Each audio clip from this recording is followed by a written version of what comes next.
কোথায় রেখে গেল চশমাটা? Good morning. মর্নিং মর্নিং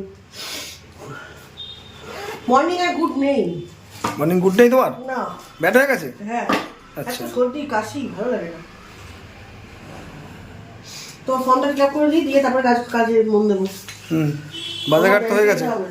এই যে বাজারঘাট হয়ে গেছে। হ্যাঁ হ্যাঁ হ্যাঁ। সব বাজার করে নিয়ে এসেছি। হুম 3-4 রকমের মাছ এনেছি, মাংস এনেছি, ঠিক আছে। ফর্মটা তাহলে তুমি যাচ্ছ না, তুমি যখন যাচ্ছ আমি যখন তাহলে কালকে ফেলতে তাহলে গাফিলাতি করলে আপনি যাচ্ছ এখন শুধু ফেলা নিয়ে। না ফেলা নিয়ে তো কথা, তা করে ফেলে দাও একেবারে, যে আমরা একটা কাজ আবার তাহলে কালকে। আজকে মনে আছে 9 তারিখ দেখছি বলছে 9 তারিখ মনে হয়, তারিখটা বাদ দাও 9 তারিখে। ওকে করতে থাকো তাহলে। হ্যাঁ এটা করে নিয়ে তারপরে ওই যে বাজার করে নিয়ে আসলাম চিংড়ি মাছ, এটা হচ্ছে আমাদের সুইটি রানির মাছ, আর এটা হচ্ছে পাঙাশ মাছ, আর এটা হচ্ছে খাসির মাংস। মায়া মাছটা কোথায় গো? আর এই হচ্ছে চুনো মাছ, এটা দিয়ে ওনারা কি করবে? এটা দিয়ে চুনো মাছটা দিয়ে কি করবে? ও চুনো মাছ দিয়ে পেঁয়াজ কলি, ঠিক আছে করতে থাকো। কি করলে? পেঁয়াজ কলি করবো, মাছ দিয়ে পেঁয়াজ কলি। কি মাছ? চুনো মাছ। চুনো মাছ দিয়ে পেঁয়াজ কলি ভাজা। আচ্ছা ভালো লাগে। হ্যাঁ ভালো লাগে, অবশ্যই ভালো লাগে। আর কি মেনু হবে? আর হবে খাসির মাংস ব্যাস, আর কিছু লাগবে না। আর কালকের একটু মাছ টাছ আছে। হ্যাঁ হ্যাঁ তুমি তো বলো, ঠিক আছে। মাংস রান্নার প্রস্তুতি সব চলছে। নিয়ে গেলেন ব্যাংকে, রান্নাটা আমি করছি। এগুলি সব পেঁয়াজ ভাজা হয়ে গেছে, চলছে ভাজা। আলু ভাজা কমপ্লিট। মাংস প্রেশারে সিটি মেরে নিয়েছি, ব্যাস ভাত হয়ে গেছে। এদিকে সব এটা তো হয়ে গেছে, ডাল হয়ে গেছে।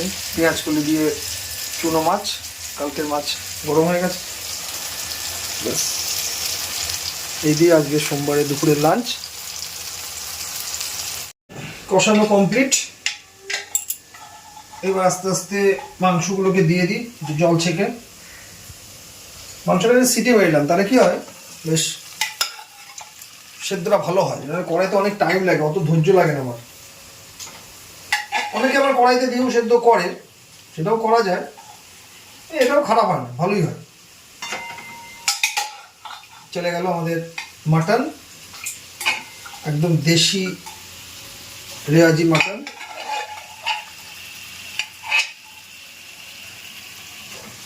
আছে হচ্ছে চাপের পিস আছে, আর আছে সামনে রান। চর্বি একটু আলাদা করে নিয়েছিলাম, সামান্য ওটা দিয়ে দিয়েছি। এছাড়া আমার মাংসের চর্বিটা কমই থাকে, কারণ মেয়ে খায় না একদম চর্বি, ওর মাও খায় না। আর এই স্টকটা দিয়েই আমরা ঝোলে দিয়ে দেবো। যে স্টকটা শুধু খেতেও এত অস্বাভাবিক লাগে। তো যাই হোক, এবার একটুখানি কষিয়ে নিই।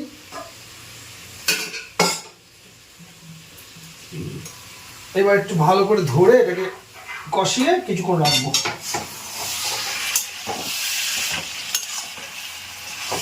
এই যেমন তেমন ভাবে করেন, অনেক পদ্ধতি, ব্যাপারটা সেই ঘুরে ফিরে একই।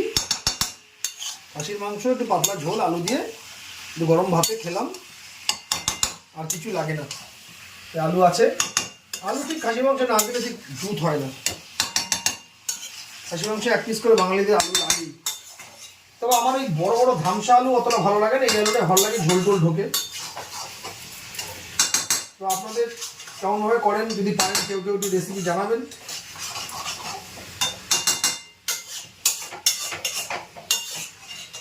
ব্যাস হয়ে গেল, এবার এটা হতে থাকুক। একটু ঢেকে দিই 2-4 মিনিট, মশলার গন্ধটা বেরিয়ে যাক।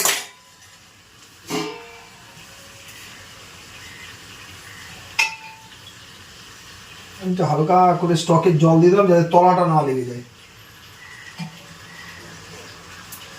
ব্যাস, মশলাটা পুড়বে না।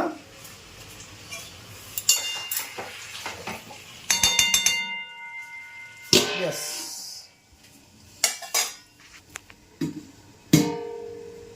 2 মিনিট হোক। ওকে, পরে আসছি। এই যে পুরো স্টকটা দিয়ে দিয়েছি।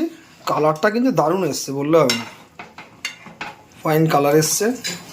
মাংসগুলো মোটামুটি সেদ্ধ হয়েই আছে, তবু ঝোলটা একটুখানি ফুটুক। হালকা পাতলা ঝোল, একদম রিচ নয়, দুবেলা খেতে ভালোই লাগবে। ঠিক আছে, খেয়ে দিয়ে আপনাকে রিভিউ দেবো আপনাদেরকে, দেখতে থাকুন। এবার ঢেকে দিয়ে এটাকে একটু ঢেকে দিয়ে 2 মিনিট একটু ফুটুক। ওকে, দেখি এবার কত। ওয়াও, ব্যাপক একটা সেন্ট বেরিয়েছে। দেখি এবার টেস্ট করে।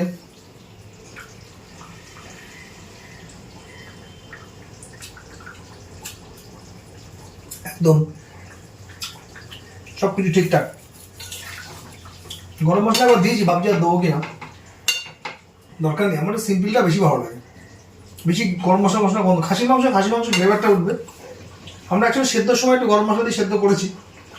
তো ঠিক আছে, এবার নামিয়ে দিই, দেখি এবার ভাত দিয়ে কেমন লাগে। চলো এবার খেতে বসবো।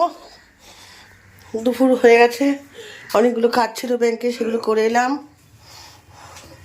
এইবার থালা নেব,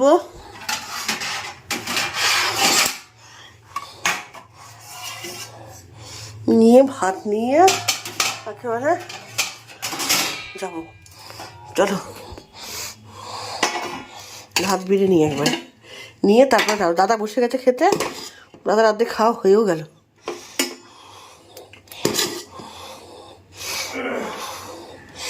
আমি বসি।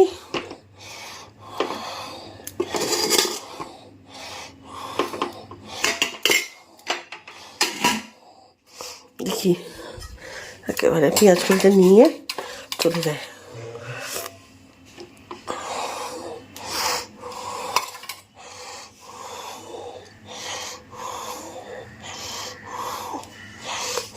তারপরে যা লাগার এসে পরে নেব। খেতে বসে গেছে। খাওয়া কি হয়ে গেল নাকি? কি দিয়ে হলো? ডাল আর এই চুনো মাছ দিয়ে খেলাম। ভালো লেগেছে? মাংস কেমন হয়েছে খেয়ে দেখো। মাংস দেখে তো ভালো লাগছে, মনা তো খেয়েছে। মনে হয় বুঝবি কি ভালো মন্দ খেলে উঠলো। ভালো লেগেছে। ভালো লেগেছে? এই যে স্যালাড নিয়ে নিয়েছি। আচ্ছা, ওই স্যালাডগুলোতে নুন মাখিয়ে দাও, নাহলে পাশে নুন রেখে দাও, মাখিয়ে খেয়ে নেবো। ঠিক আছে, তাহলে আমি বসে বললাম খেতে, পরে আবার ফোন করবো, পরে আবার আসছি। তোমরা দেখতে থাকো ব্লগটা কেমন লাগলো। ভালো হয়েছে? সিদ্ধ হয়েছে আমার কাছে ও একদম তুলতুলে। ভালো, নর্মাল একদম সিম্পল ঝোল। আচ্ছা, আর কিছু লাগে না। এরকম পাতলা ঝোল। সঙ্গে এই যে আরে যদি বেশিটা ওয়েদারটা ভালো হতো ভালো লাগতো। চর্বি, এটা যে আলু, এটা আলু নিলাম, এটা চর্বি নিলাম, মাখিয়ে টাকিয়ে নিয়ে বাবা ভালো লাগছে, খেতে থাকো। একদম। অনেকক্ষণ পর আবার তোমাদের সামনে ফিরে এলাম। গুড নাইট করার সময় হয়ে গেছে, অনেকটা বেজে গেছে, প্রায় 11:30 মতন বাজে। আর এটাকে কন্টিনিউ করব না, ভিডিওটাকে এখানে শেষ করার মতন ইচ্ছা আছে। আর কালকে একটুখানি যদি মেয়ে বাড়ি থাকবে, যদি কোথাও বেরোয় তাহলে তোমাদের সঙ্গে শেয়ার করব। আর যদি কোথাও না বেরোয় তাহলে আর প্রশ্নই নেই, বাড়িতেই থাকবো। তা বাড়িতে থেকে যদি কোনো সময় ভিডিও করতে পারি তাহলে করবো, নইলে এত শরীরটা খারাপ হয়েছে যে মানে কোনো কিছুতে এনার্জি নিয়ে শুরু করছি কিন্তু সেই এনার্জিটা রাখতে পারছি না। এত সর্দি লেগেছে। তা যাই হোক, সেসব বলে আর লাভ নেই, যতদিন থাকা ততদিন থাকবে। তোমরা সবাই ভালো থেকো, সবাই খুব খুব আনন্দে থেকো। এখন শীতকালের সময়, পিঠেপুলি উৎসব সামনে, এছাড়া আরও অনেক উৎসব আছে, চারিদিকে মেলা, আমাদের এখানে তো মেলা শুরু হয়ে গেছে, অলরেডি একটা মেলা হয়ে গেল, তারপর আবার আর একটা মেলা আসছে, সেই মেলাতে অনেক ভালো ভালো আর্টিস্ট আসছে, ভাবছি ইচ্ছা যাওয়ার, এবার ইচ্ছা থাকে অনেক কিছু, যা টিকিটের দাম করে তাতে আর মনে হয় না যাবো। যাই হোক, গান শুনতে আমার ভীষণ ভালো লাগে, তা গানের শিল্পীরাই আসছে বেশি, ইচ্ছা আছে যদি ওর বাবা নিয়ে যায় তাহলে অবশ্যই যাব, যদি যাই তাহলে তোমাদের সঙ্গে শেয়ার করবো একটুখানি, বেশি আবার শেয়ার করতে করা যাবে না। যাই হোক, সবাই ভালো থেকো, সুস্থ থেকো, আর খুব সাবধানে থেকো, আমার মতন সর্দি বাঁধিও না কেউ। খুব ঠান্ডা, এত ঠান্ডা লেগেছে যে 1 মাসের ওপরে হতে যেন ঠান্ডাটা কমছে না, ওষুধ খাচ্ছি ঠিকই কিন্তু কিছুতেই কমছে না, নাকে জল এসেই যাচ্ছে, এত ঠান্ডা লেগেছে। যাই হোক, আমাকে ছেড়ে যাওয়ার আগে অবশ্যই অবশ্যই আমার ভিডিওটাকে লাইক শেয়ার কমেন্ট করে দিও, আর তোমাদের এক একটা সাবস্ক্রাইব আমার কাছে খুব জরুরি, যাওয়ার আগে সাবস্ক্রাইব করে দিয়েছো, যারা যারা সাবস্ক্রাইব করেছো তাদেরকে অসংখ্য ধন্যবাদ, আর যারা যারা করনি এখনও তাদের কাছে রিকোয়েস্ট যে একবার যারা নতুন বন্ধু আর কি আমার, তারা অবশ্যই সাবস্ক্রাইব করে চ্যানেলটা দেখো, তাহলে খুব ভালো হয়।